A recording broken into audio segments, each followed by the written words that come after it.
Hello everyone, welcome to my channel brilliant minds. तो आज की इस वीडियो में हम class 11th financial market management का अपना नया chapter number 4 mutual fund products and features यानी कि अपना एक नया चैप्टर जो है हम वो स्टार्ट करेंगे इस वीडियो से। तो जो मेरी प्रीवियस वीडियो थी उनमें मैंने अपना chapter number 1, chapter number 2, chapter number 3 तीनों क्या है कंप्लीट कर दिए हैं। अगर आपने वो देख लिया है तो बहुत ही अच्छी बात है और आप आगे कंटिन्यू कर सकते हैं। बट अगर आपने प्रीवियस वीडियोस नहीं देखी हैं तो आप उन्हें भी देख लीजिए और चैप्टर्स को सीरीज वाई कंटिन्यू करते रहिए। तो देखो, चैप्टर नंबर 1, 2, 3 से रिलेटेड अगर आपको कोई भी डाउट है तो आप मेरे से कमेंट सेक्शन में किसी भी वीडियो के नीचे आप मेरे से कोई भी कमेंट पूछ सकते हैं, मैं आपका रिप्लाई ज़रूर करूँगी। तो आज के इस वीडियो में हम क्या करेंगे, ये चैप्टर भी हमारा काफ़ी अच्छा खासा लंबा चौड़ा है, तो इसे भी हम क्या करेंगे पार्ट्स में डिवाइड करके कंटिन्यू करेंगे।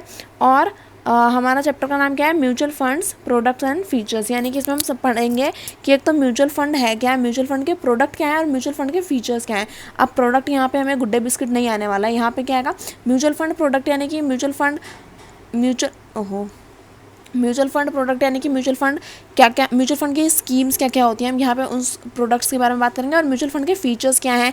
तो इस चैप्टर में हम इस सब चीज़ों के बारे में पढ़ेंगे। तो सबसे पहले हमें दिया है इंट्रोडक्शन। तो देखो, a mutual fund is a professionally manage type of collective investment scheme that pools money from many investors and invest it in stocks, bond, short term money market instruments and other securities. Mutual fund have a fund manager who invest the money on behalf, देखो ये joint है यहाँ पे, behalf of the investors by buying selling stock bond etcetera. यानी कि mutual fund है, जैसे कि हम क्लास 9, 10th में ही हमने पढ़ लिया था। तो देखो, अगर ओवरव्यू दूं और इसकी एक्सप्लेनेशन दूं इस डेफिनेशन की, तो देखो क्या दिया है कि म्यूचुअल फंड क्या है, एक प्रोफेशनली मैनेज्ड फंड है, यानी कि एक म्यूचुअल फंड एक इस टाइप का फंड है जिसमें हम अपना पैसा लगाते हैं। म्यूचुअल फंड एक टाइप ऑफ इन्वेस्टमेंट है जिसमें कि जो छोटे इन्वेस्टर्स होते हैं वो अपना एक स्मॉल अमाउंट ऑफ मनी को इन्वेस्ट करते हैं और उसके बाद क्या करते हैं, वो म्यूचुअल फंड में अपना पैसा देते हैं। यानी कि वहाँ पे जो प्रोफेशनल लोग होते हैं, जो एक्सपर्टीज़ होता है, वो उस पैसे का इस्तेमाल करके अलग अलग इन्वेस्टमेंट्स में हमारा पैसा इन्वेस्ट करेंगे। फॉर एग्जाम्पल, आपके पास अगर इतना अमाउंट नहीं है, आपके पास एक लार्ज अमाउंट नहीं है कि आप क्या कर सको, शेयर मार्केट में इन्वेस्ट कर सको, तो अगर आपको हाई रिटर्न्स नहीं, अगर आपको क्वालिटी रिटर्न्स चाहिए, अगर आपको रिटर्न्स कमाने हैं अपनी पैसे पे, आपको इन्वेस्टमेंट करनी है, तो आप क्या कर सकते हो, म्यूचुअल फंड के थ्रू आप क्या कर सकते हो। देखो, अगर आपके पास 500 रुपये हैं तो आप क्या करोगे, आप 500 रुपये को म्यूचुअल फंड में लगाओगे। अब आप ही की तरह कितने छोटे और भी इन्वेस्टर्स होंगे जो क्या करेंगे, म्यूचुअल फंड में इन्वेस्ट करेंगे। आप 500 लगा रहे हो, कोई 1000 लगा रहा है, कोई 100 लगा रहा है, कोई 200 लगा रहा है। तो अब ऐसे जो बहुत सारे छोटे इन्वेस्टर्स का पैसे लगाता है, तो पैसा क्या हो जाता है, जब वो करोड़ों में एक बहुत बड़ी अमाउंट हो जाता है, तो म्यूचुअल फंड्स में जो प्रोफेशनल लोग, जो एक्सपर्टीज़ लोग हैं, वो उस पैसे को क्या करता है, मैनेज करता है। कि आपने अपना पैसा म्यूचुअल फंड में लगा दिया, तो अब वो लोग वहाँ पे जो उस कंपनी में, म्यूचुअल फंड की कंपनी में लोग बैठे हैं, वो क्या करेंगे, उन्हें वो सब कुछ पता होता है, शेयर मार्केट क्या होती है, किस तरह से इन्वेस्ट करना चाहिए, उन्हें शेयर मार्केट, स्टॉक मार्केट के बारे में सब पता होता है। तो वो क्या करता है प्रोफेशनली, क्योंकि उनका प्रोफेशन है वो स्टॉक मार्केट का काम करना, तो वो प्रोफेशनल लोग क्या करता है, हमारे पैसे को मैनेज करता है। वो क्या करता है, उस पैसे को अलग अलग जगह पे इन्वेस्टर्स का जो पैसा होता है इन्वेस्ट करते हैं। जैसे स्टॉक्स में इन्वेस्ट करेंगे, बॉन्ड में, short term money market instruments में इन्वेस्ट करेंगे, और जो अलग अलग सिक्योरिटीज़ हैं उनमें इन्वेस्ट करेंगे। सो म्यूचुअल फंड है वह फंड मैनेजर। तो म्यूचुअल फंड में एक फंड मैनेजर होता है जो क्या करता है, जो हम पैसा इन्वेस्ट कर रहे हैं वो इन्वेस्टर्स के बिहाफ पे, हमने तो पैसा दे दिया तो हम इन्वेस्टर हैं, तो हमारे बिहाफ पे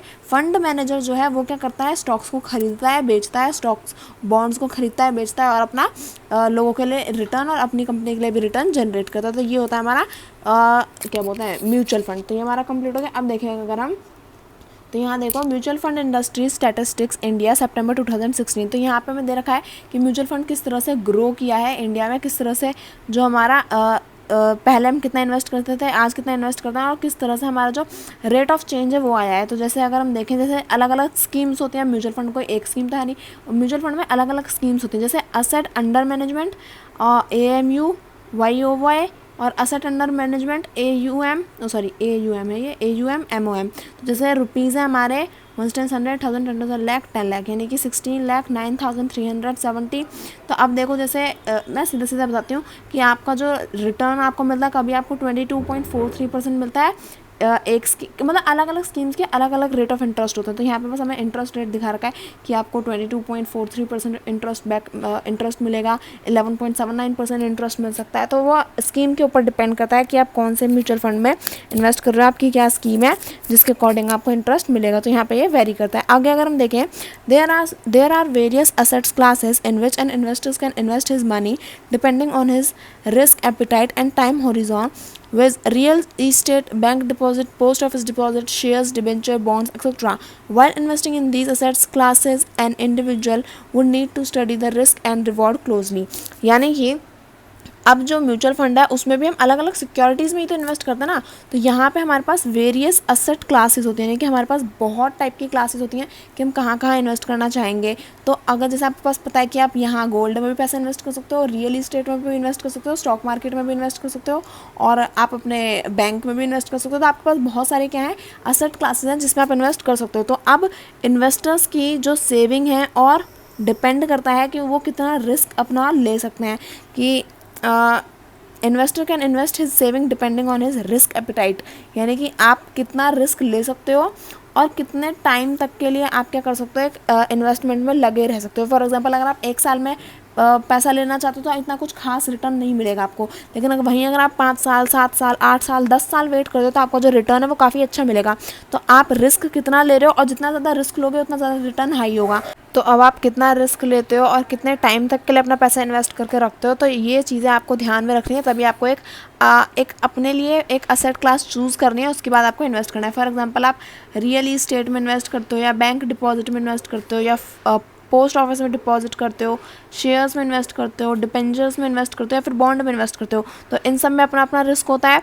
आप जो रिस्क आपके लिए क्या हो, सूटेबल हो, आप उसमें इन्वेस्ट करोगे। और जितने टाइम, मतलब इनका भी एक मैच्योरिटी टाइम पीरियड होता है ना, तो आप कितने टाइम तक के लिए इन्वेस्ट कर सकते हो और आपका कितना रिस्क आप उठा सकते हो, तो वो उसके ऊपर आप क्या करते हो, अपना इन्वेस्ट करते हो। और ये सारी जो इन्वेस्टमेंट है, ये सारी जो असेट क्लासेस हैं, अब जब आप इनमें इन्वेस्ट कर रहे हो तो आपको इनके रिस्क और रिवॉर्ड को क्या करना है, ध्यान से पढ़ना है कि इन सारे इन्वेस्टमेंट्स में कितना तो रिस्क है और आपको इन रिटर्न कितना मिलने वाला है, आपका रिवॉर्ड क्या होने वाला है। तो जैसे कि अभी यहाँ पे हमें एग्जांपल दे रखा है मिस्टर एक्स का, तो वो मैं आपको यहाँ पे देखो शो कर देती हूँ। तो यहाँ में दिया है mister X, example mister X proposes to invest in shares of miss linked LTD, यानी कि MS लिंक्ड LTD। तो यहाँ क्या दिया है कि एक मिस्टर एक्स जो क्या करना चाहता है, इन्वेस्ट करना चाहता है शेयर्स में। तो अगर वो शेयर्स में इन्वेस्ट करना चाहेंगे तो उन्हें कुछ रिक्वायरमेंट्स हैं, उन्हें कुछ डिटेल्स को क्या करना पड़ेगा, उनके वेरीफाई करना पड़ेगा। तो this require a detailed analysis of, पहला कि अगर आप शेयर्स में इन्वेस्ट करते हो तो आपको परफॉर्मेंस ऑफ द कंपनी को पहले आपको क्या करना पड़ेगा, चेकआउट करना पड़ेगा कि कंपनी जो आप चूज़ कर रहे हैं इन्वेस्ट करने के लिए वो किस तरह से परफॉर्म करती है। Second, understanding the future business prospectus of the company, कि अब आप जिस कंपनी में भले ही वो आज अच्छा परफॉर्म करे बट इन फ्यूचर अगर वो अच्छा ना परफॉर्म करे, या फिर इन फ्यूचर को लेके उसके क्या प्रोस्पेक्टस हैं, क्या उसकी स्कीम्स हैं, क्या उसके आइडियाज़ हैं, उनको आपको पढ़ना पड़ेगा, समझना पड़ेगा, है ना। और तीसरा दिया है track record of the promoters and the dividend bonus issue history of the company, यानी कि आपको क्या करना पड़ेगा, कंपनी का पूरा ट्रैक रिकॉर्ड, यानी कि वो पास्ट में किस तरह से परफॉर्म किया है, उसके डिविडेंड क्या है, मतलब वो डिविडेंड कितना प्रोवाइड करती है, बोनस इशू क्या करती है, और कितने अच्छे से काम करती है, कितना प्रमोटर्स है उसके, ये सारी चीज़ें कंपनी के बारे में आपको डिटेल्ड एनालिसिस क्या करना पड़ेगा, लेना पड़ेगा। तो however the above processes cumbersome and time consuming, यानी कि जो शेयर्स में इन्वेस्ट करने वाला प्रोसेस है ना, ये क्या है, थोड़ा सा हमें थोड़ा टाइम लगता है, हमें पूरा इन्फॉर्मेशन लानी पड़ती है, ढूंढनी पड़ती है, चेकआउट करनी पड़ती है, समझनी पड़ती है। तो इसमें हमारा बहुत ज़्यादा टाइम लगता है और हमें अपना बहुत ज़्यादा दिमाग चलाना पड़ता है। लेकिन अगर किसी इंसान को इतनी नॉलेज नहीं है कि क्या कंपनी के बारे में कैसे देखना है, कितना पढ़ना है, कंपनी के फ्यूचर प्रोस्पेक्टस, इस सब की नॉलेज नहीं है, ना ही उसके पास इतना पैसा है, ना ही उसके पास इतना टाइम है कि वो ये सारी चीज़ें देखे, लेकिन फिर भी अगर वो इन्वेस्ट करना चाहता है तो वो क्या कर सकता है, Alternatively, an investor can utilize professional expertise to achieve superior returns at acceptable risk, यानी कि अगर वो इतनी सारी परेशानी ना झेल के वो क्या करना चाहता है, फिर भी इन्वेस्ट करना चाहता है, तो वो क्या कर सकता है, एक ऑल्टरनेटिव, इसके अलावा एक अलग मेथड यूज़ कर सकता है। इसके ऑल्टरनेटिव में एक मेथड यूज़ कर सकता है कि इन्वेस्टर क्या कर सकता है, जो प्रोफेशनल्स हैं, उन प्रोफेशनल एक्सपर्टीज़ है उनकी हेल्प ले सकता है। अब यहाँ पे प्रोफेशनल एक्सपर्टीज़ कौन है, जो म्यूचुअल फंड में जो काम करते हैं, जो फंड मैनेजर्स होते हैं म्यूचुअल फंड के, उनकी हम बात कर रहे हैं।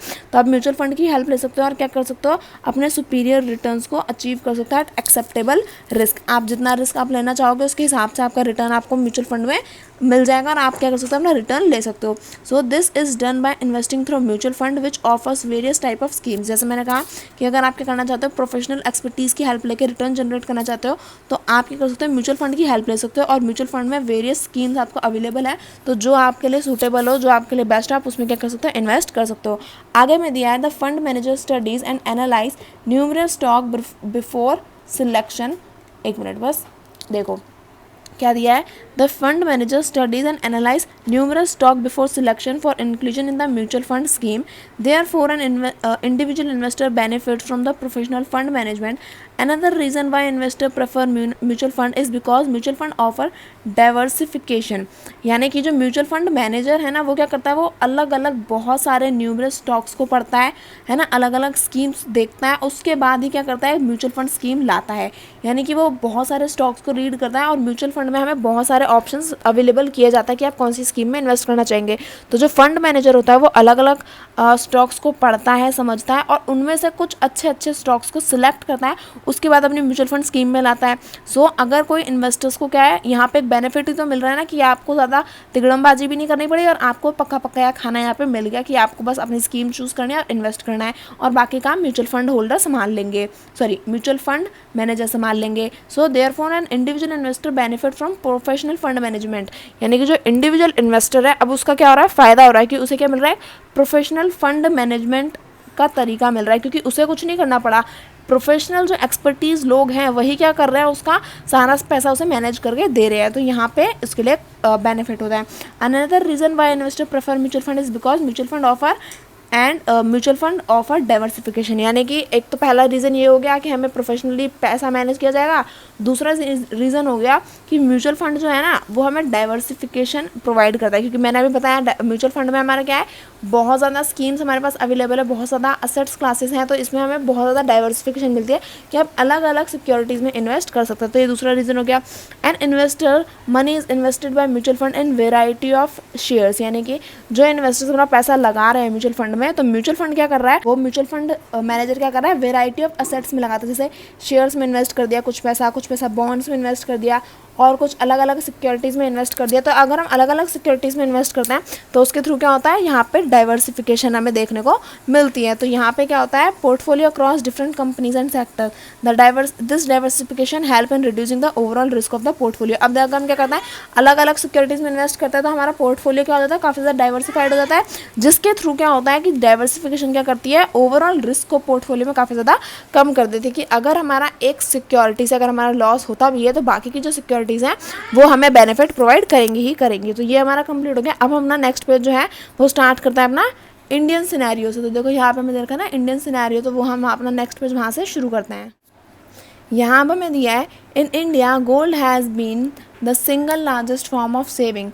Bank deposit, post office schemes and other traditional saving instruments have been extremely popular and continue to be so even today. यानी कि इंडिया में जो सबसे बड़ा और सबसे लार्जेस्ट सेविंग इंस्ट्रूमेंट है लोगों के लिए, वो क्या है, वो है उनका सोना चांदी। आपने सुना होगा ना कि लोग गोल्ड में बहुत इन्वेस्ट करते हैं, क्योंकि उन्हें पता है कि गोल्ड की कीमत जो आज जो है वो इन फ्यूचर उससे ज़्यादा ही होगी। जैसे अब अभी आपने देखा होगा ना 50,000 तोला हो गया होगा, आई थिंक थोड़ा ज़्यादा ही है, 50,000 या 55,000 इस टाइप का कुछ सोना चल रहा है। तो पहले सोना बहुत सस्ता होता था, इन फ्यूचर धीरे धीरे महंगाई बढ़ती गई और सोने के दाम बढ़ते गए। तो इस तरह से क्या होता है, यहाँ पे जो सोना है उसमें लोग इंडिया में ज़्यादा इन्वेस्ट करने में बिलीव रखते हैं, क्योंकि ये उनके लिए काफ़ी ज़्यादा सेफ़ होता है। उन्हें ऐसा लगता है इंडियंस को कि सोने में अगर हम इन्वेस्ट करते हैं, गोल्ड में अगर हम इन्वेस्ट करते हैं, तो वो काफ़ी ज़्यादा सेफ़ इन्वेस्टमेंट है और उसके जो प्राइसेस हैं वो भी काफ़ी ज़्यादा बढ़ जाते हैं। और हमारे bank deposit, post office schemes और जो अदर ट्रेडिशनल सेविंग इंस्ट्रूमेंट्स हैं वो भी क्या है, इंडिया में काफ़ी ज़्यादा एक्सट्रीमली पॉपुलर हैं और आज भी क्या है, चलते हैं। ये गोल्ड तो हमारा सबसे लार्जेस्ट और सिंगल सेविंग फॉर्म है, सिंगल फॉर्म ऑफ इन्वेस्टमेंट है, यानी कि इंडिया में लोग गोल्ड में इन्वेस्ट करना बहुत ज़्यादा पसंद करते हैं। आगे अगर हम देखें, against this background if we look at approximately ₹16 lakh crore which Indian mutual fund are managing, then it's no mean an achievement. यानी कि अच्छा देखो, however a country traditional putting money safe in safe risk free investment has started to invest in stock, bonds and shares thanks to the mutual fund industry. अच्छा, यहाँ क्या दे रखा है कि अब जैसे लोग गोल्ड में इन्वेस्ट करते हैं, ये सब फलाना ढिमकाना, ऐसे ही अगर देखा जाए तो म्यूचुअल फंड जो है वो हमारा कितना पैसा अभी होल्ड करके रखा हुआ है। तो अगर देखा जाए तो म्यूचुअल फंड ने अभी फिलहाल कितने सारे इन्वेस्टर्स हैं, बहुत सारे इन्वेस्टर्स हैं, तो उनका जो पैसा है यानी कि 16 लाख करोड़ का जो है उनका यहाँ पे पूरा का पूरा अमाउंट है जो म्यूचुअल फंड क्या करता है, मैनेज करता है। और 16 लाख करोड़, सोचो इतने सारे मतलब कितने सारे लोग अपना थोड़ा थोड़ा अमाउंट लगाते हैं और वो थोड़ा थोड़ा अमाउंट मिलके क्या हो रहा है, 16 लाख करोड़ हो रहा है, जो कि इन्वेस्टर्स क्या कर सॉरी म्यूचुअल फंड मैनेजर जो है वो क्या करता है, मैनेज करते हैं और उन्हें अपने स्टॉक्स में, बॉन्ड्स में, शेयर्स में क्या करता है, इन्वेस्ट करते हैं। और यहाँ पे म्यूचुअल फंड क्या है, काफ़ी ज़्यादा हमारे लिए काफ़ी लो रिस्क एपिटाइट है, यानी कि हमें ज़्यादा रिस्की भी नहीं है हमारे लिए, और ये काफ़ी ज़्यादा सेफ़ है अगर हम क्या करते हैं, इसमें अपना पैसा इन्वेस्ट करते हैं। तो म्यूचुअल फंड काफ़ी ज़्यादा सेफ इन्वेस्टमेंट होती है एज़ कम्पेयर टू अगर आप डायरेक्टली स्टॉक मार्केट में इन्वेस्ट करें तो। सो आगे हमें दिया है द ₹60 लाख करोड़ स्टेटेड अवर्ब includes the investment by the corporate sector as well. Going by various reports, not more than 5% of household savings are channelized into the market either directly or through the mutual fund route. Not all part of the country are contributing equal into the mutual fund corps. 8 cities account for over 60% of total assets under management in mutual funds. अच्छा, यहाँ क्या दिया है कि जैसा हमें दिया है ये जो 16 लाख करोड़ है ना, 16 लाख करोड़, अब ये यहाँ पे बस ऐसा ही नहीं कि जो छोटे छोटे इन्वेस्टर्स हैं उन्हीं ने पैसा लगा रखा है, और जो कॉर्पोरेट सेक्टर्स हैं वो भी क्या करते हैं, म्यूचुअल फंड में इन्वेस्ट करते हैं। तो कॉर्पोरेट सेक्टर का पैसा मिला के और छोटे छोटे इन्वेस्टर्स का पैसा मिला के क्या है, 16 लाख करोड़ का पूरा हमारा क्या है अमाउंट है जो म्यूचुअल फंड मैनेज करता है। और अगर देखा जाए, अगर एक रिपोर्ट है उसके मुताबिक क्या है कि more than 5% of household saving are channelised in the market, कि नॉट मोर देन 5%, यानी कि 5% से ज़्यादा हाउस होल्ड सेविंग जो है वो चैनलाइज नहीं की जाती है मार्केट में, नॉट आइदर डायरेक्टली और थ्रू द म्यूचुअल फंड। यानी कि जो सेविंग्स हैं, जो हम घर में जो हमारी हाउस होल्ड सेविंग होती हैं, अगर उसका सिर्फ 5% अगर हम निकालें तो उसमें से सिर्फ और सिर्फ क्या करता है, सिर्फ और सिर्फ 5% का ही, 5% से कम का ही क्या करते हैं, हम इन्वेस्ट करते हैं म्यूचुअल फंड में और स्टॉक मार्केट में। 5% से ज़्यादा कोई भी, मतलब ऑन एन एवरेज बता रही हूँ, तो 5% से ज़्यादा क्या है, यहाँ पे लोग अपना पैसा मार्केट्स में, स्टॉक मार्केट में डायरेक्टली या फिर म्यूचुअल फंड के थ्रू नहीं लगाते। अभी भी लोग क्या है, थोड़ा सा डरते हैं कि स्टॉक मार्केट, म्यूचुअल फंड उनके लिए अच्छी नहीं है, शायद उनका पैसा डूब जाएगा, बट फिर भी ओवरऑल 5% से कम लोग क्या करते हैं, अपना इन्वेस्ट करते हैं। सो अब देखा जाए तो इंडिया में सारे लोग, सारी कंट्री के, मतलब पूरी कंट्री, हमारी जो कंट्री है उसके सारे स्टेट के सब लोग इक्वली कंट्रीब्यूट नहीं करते हैं। मेजर 8 सिटीज़ हैं कि मेजॉरिटी ऑफ द सिटीज़, यानी कि 60% का जो असेट्स है वो मेजॉरिटी कहाँ से आ रही है, 8 सिटीज़ से आ रही है। यानी कि मेजॉरिटी हमारी 8 सिटीज़ ने ले रखी है। जो 8 सिटीज़ हैं वही क्या करते हैं, उन्हीं में से 60% का जो टोटल असेट्स है वो आता है। जैसे कि अगर 16 लाख करोड़ का अगर आप 60% निकालो तो वो पूरे इंडिया में से नहीं, वो मेजर 8 सिटीज़ में से हमारा पैसा इन्वेस्ट किया गया है। तो अगर हम देखें, so there are issues which need to be address jointly by all concern with the mutual fund industry. Market dynamics are making industry players to look smaller cities to increase penetration. Competition is ensuring that costs incurred in managing the fund are kept low, and fund houses are trying to give more value for money by increasing operational efficiencies and cutting expenses. अच्छा देखो, ये example दिया है, example नहीं sorry, ये आगे का एक फैक्ट दिया है, पहले इतना समझते हैं। तो देखो, अगर देखा जाए तो इंडिया की जो मेजर 8 सिटीज़ है ना, वही क्या कर रही हैं, म्यूचुअल फंड में 60% 8 सिटीज़ ही इन्वेस्ट कर रही हैं, बाकी की जो सिटीज़ बची वो 40% इन्वेस्ट करते हैं। तो देखा जाए तो यहाँ पे क्या है, एक काफ़ी ज़्यादा इनबैलेंस है, कोई भी बैलेंस तरीका नहीं है या फिर इक्वल कंट्रीब्यूशन नहीं है। तो अगर हम देखा जाए, अगर हम चाहते हैं कि इंडिया में हर कोई अच्छे से इन्वेस्ट करे, तो म्यूचुअल फंड को जो है ना, वो हर एक सिटी को, हर एक अच्छे से इंडिया के लोकल लोगों को भी क्या करना चाहिए, ज्वाइन करना चाहिए, ताकि म्यूचुअल फंड इंडस्ट्री जो है वो अच्छे से म्यूचुअल फंड इंडस्ट्री अच्छे से ग्रो कर पाए। कि अगर छोटे से छोटा आदमी भी अगर क्या करेगा, इन्वेस्ट करेगा, तो एक तो म्यूचुअल फंड इंडस्ट्री ग्रो करेगी, ऊपर से वो छोटा इन्वेस्टर्स भी क्या कर पाएंगे, वो छोटे छोटे इन्वेस्टर्स भी अपना ग्रो कर पाएंगे और फाइनेंशियली स्टेबल बन पाएंगे। तो इसके लिए हमें क्या करना पड़ेगा, इसके लिए market dynamics are making industry player to look in smaller cities. यानी कि अगर हमें इस तरह से इन्वेस्ट करना है ताकि छोटे छोटे लोग भी इन्वेस्ट कर पाएँ,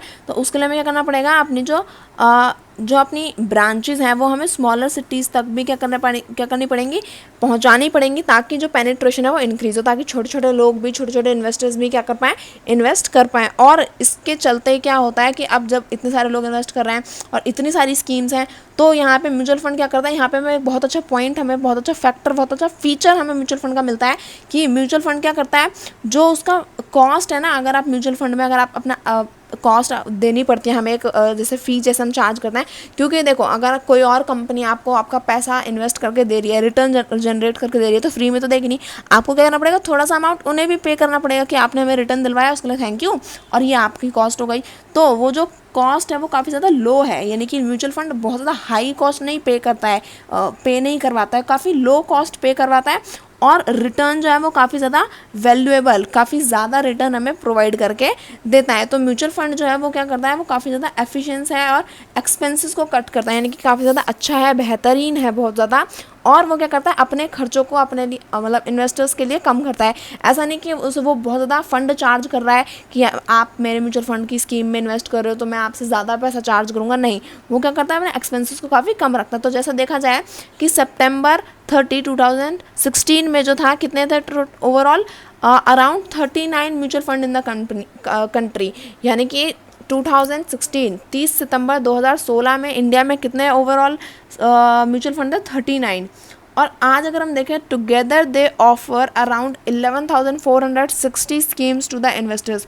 और देखा जाए तो ये स्कीम्स कितनी प्रोवाइड करता है, तो ये ओवरऑल स्कीम्स हमें प्रोवाइड करते हैं 11,460 स्कीम्स, यानी कि इन्वेस्टर्स के पास 11,460 स्कीम्स हैं, जिनमें वो क्या कर सकता है, चूज़ करके अपने लिए अच्छा इन्वेस्टमेंट स्कीम चूज़ करके क्या कर सकता है, अपने लिए एक अच्छी इन्वेस्टमेंट को बेहतरीन तरीके से परफॉर्म कर सकता है। तो ये हमारे यहाँ पे कंप्लीट हो गया। अब देखो यहाँ पे एक डाटा सोर्स म्यूचुअल फंड इंडिया.com से दे रखा है कि यहाँ पे हमें बता रखा है कि ये हमें क्या दे रखा है, let us look at some trend in mutual fund India over last 10 years, यानी कि 2016 और 15 और 16, यानी कि पिछले, यहाँ पे हमें पिछले टाइम पीरियड का दे रखा है कि 2010 से 16 तक का। देखो अगर हम टाइम पीरियड देखें तो यहाँ पे क्या दे रखा है, यहाँ पे दे रखा है कि किस तरह से म्यूचुअल फंड ग्रो किया है। तो पहले क्या था, 6.2 था, 6.2 इन ट्रिलियंस है ये, ट्रिलियन, मिलियन, बिलियन, ट्रिलियन, है ना। तो देखो यहाँ पे 6.2 ट्रिलियन से आज कहाँ पे है, 16.51 ट्रिलियन। तो यहाँ पे हमें ये देखने को मिल रहा है कि जो म्यूचुअल फंड है ना, वो टाइम के साथ साथ लोगों को जैसे जैसे नॉलेज मिलती जा रही है, जैसे जैसे लोग समझते जा रहे हैं कि ये इन्वेस्टमेंट क्या होती है और ये इन्वेस्ट क्यों करना चाहिए, तो इन सब के चलते क्या है, म्यूचुअल फंड की भी अच्छी खासी ग्रोथ हुई है। पहले हम 6.2 पे थे और आज 16.51 ट्रिलियन पे हैं। तो ये हमारा कंप्लीट हो गया। अगर हम देखें year on year increasing in number account folio in Indian mutual fund industry, तो यहाँ पे हमें दे रखा है कि ईयर दर ईयर, है ना, कि साल से साल क्या हो रहा है, जो नंबर ऑफ अकाउंट्स हैं और जो फोलियोज हैं वो म्यूचुअल फंड इंडस्ट्री में ग्रो करते जा रहे हैं। अब जो हमारा नेक्स्ट पेज है उसे भी हम क्या करते हैं, स्टार्ट करते हैं। This module is designed to meet the requirement of both the investor as well as the industry, mainly through proposing to enter the mutual fund industry. Investors need to understand the nuisance of mutual fund, the working of various schemes before they invest, since their money is being invested in risky assets like stock, bonds also carry risk. The language of the module is kept simple and the explanation is prepared with concept clarifiers and examples. Let us now understand the characteristics of mutual fund in India and different type of mutual fund schemes available in the market. अच्छा, यहाँ क्या दे रखा है कि जैसा कि जो मॉड्यूल है, यानी कि अब हम देखें तो म्यूचुअल फंड दो लोगों के लिए बहुत ज़्यादा इंपॉर्टेंट है। एक तो म्यूचुअल फंड इंडस्ट्री खुद के लिए भी और दूसरा इन्वेस्टर्स के लिए भी, क्योंकि जो छोटे इन्वेस्टर्स हैं अगर वो इन्वेस्ट करना चाहते हैं तो उनके लिए भी म्यूचुअल फंड काफ़ी ज़्यादा इंपॉर्टेंट है, और जो म्यूचुअल फंड इंडस्ट्री है उसके लिए भी वो क्या है, काफ़ी ज़्यादा इंपॉर्टेंट है। तो यहाँ पर अगर देखें तो इन्वेस्टर्स जब क्या करते हैं, म्यूचुअल फंड में इन्वेस्ट करते हैं, तो उन्हें एक चीज़ को बहुत अच्छे से ध्यान रखना चाहिए कि उनके पास वेरियस ऑफ स्कीम्स हैं, उनके पास बहुत सारी स्कीम्स हैं जिसमें वो इन्वेस्ट कर रहे हैं। तो उनके लिए अब कितना टाइम पीरियड के लिए वो इन्वेस्ट करना चाहता है और कितना रिस्क वो लेना चाहते हैं। तो investors need to understand the nuances of mutual fund, the working of various schemes, यानी कि अब अलग अलग स्कीम्स में अलग अलग टाइप का रिस्क होता है कि उनका अब इन्वेस्टमेंट करने का जो भी उनका पॉइंट ऑफ व्यू है, तो उससे रिलेटेड उनका जो रिस्क एपिटाइट है, यानी कि वो कितना रिस्क बियर कर सकता है, ये इन्वेस्टर को बहुत अच्छे से याद रखना चाहिए, ध्यान रखना चाहिए। और जैसे कि वो, क्योंकि म्यूचुअल फंड क्या करता है, और डायरेक्टली और इनडायरेक्टली वो क्या करता है, हमारा पैसा लेके क्या करता है, स्टॉक मार्केट में इन्वेस्ट करता है, क्योंकि वो शेयर्स, डिबेंचर्स इन सब में इन्वेस्ट कर रहा है। तो अब ये जो शेयर डिबेंचर्स हैं इन सब में क्या है, रिस्क है ना। तो जब हम इन्वेस्ट करते हैं तो हम स्कीम जो भी हम चूज़ कर रहे हैं तो उसमें रिस्क क्या है, ये फैक्टर हमें सबसे ज़्यादा ध्यान रखना है। क्योंकि जब म्यूचुअल फंड क्या करेगा, रिस्की असेट्स में इन्वेस्ट करेगा, जैसे कि स्टॉक्स में इन्वेस्ट करेगा और बॉन्ड्स में इन्वेस्ट करेगा। अब आप सोचो कि बॉन्ड तो गवर्नमेंट बैक्ड बॉन्ड होते हैं, तो गवर्नमेंट उसे भले ही सपोर्ट करती है बॉन्ड को, बट बॉन्ड में भी क्या है, रिस्क होता है। गवर्नमेंट ने ये थोड़ी ना कह दिया है, गवर्नमेंट कोई भगवान थोड़ी है जो कुछ भी संभाल लेगी। तो इसी तरह से बॉन्ड्स में भी क्या होता है, रिस्क होता है। तो अगर आप वेरियस असेट्स में इन्वेस्ट कर रहे हो तो आपको रिस्क फैक्टर का काफ़ी ज़्यादा ध्यान रखना है। और यहाँ पे क्या रखा है कि जो मॉड्यूल्स होते हैं जो आपको प्रोवाइड की जाती हैं स्कीम्स के बारे में, उस सब में क्या रखा है, काफ़ी ज़्यादा सिंपल एक्सप्लेनेशन की जाती है और कॉन्सेप्ट क्लैरिफायर्स होते हैं कि जब आप किसी एक स्कीम में इन्वेस्ट करोगे तो स्कीम के बारे में आपको कुछ ना कुछ तो पता होना चाहिए ना। तो वो जो मॉड्यूल्स हमें प्रोवाइड किया जाता है कि स्कीम क्या है, कितना रिस्क फैक्टर है, क्या क्या कितने टाइम पीरियड तक के लिए है, तो ये सब जो मॉड्यूल्स हमें प्रोवाइड किए जाएंगे उसमें सारी चीज़ें जो हैं वो सिंपली क्या किया जाती हैं, एक्सप्लेन की जाती हैं और सारे कॉन्सेप्ट क्लैरिफायर्स होते हैं। यानी कि जो भी स्कीम्स हैं उसमें कोई भी परेशानी ना हो उसके लिए क्या होता है, कॉन्सेप्ट क्लैरिफायर्स में हमारे मॉड्यूल्स में प्रोवाइड किए जाते हैं। तो आज की इस वीडियो में बस हम इतना ही पढ़ेंगे। जो हमारा नेक्स्ट टॉपिक होगा वो कहाँ होगा, वो क्या होगा, वो होगा mutual fund structure in India. ये हम नेक्स्ट टॉपिक से स्टार्ट करेंगे। तो आई होप आपको यहाँ तक मैंने जो पढ़ाया है ये सब आपको अच्छे से समझ में आया होगा। फिर भी अगर आपका कोई डाउट है या कोई भी क्वेश्चन है तो आप मेरे को कमेंट सेक्शन में पूछ सकते हैं। वीडियो अच्छी लगे तो प्लीज़ वीडियो को लाइक करें and subscribe my channel for more videos. Thank you for watching.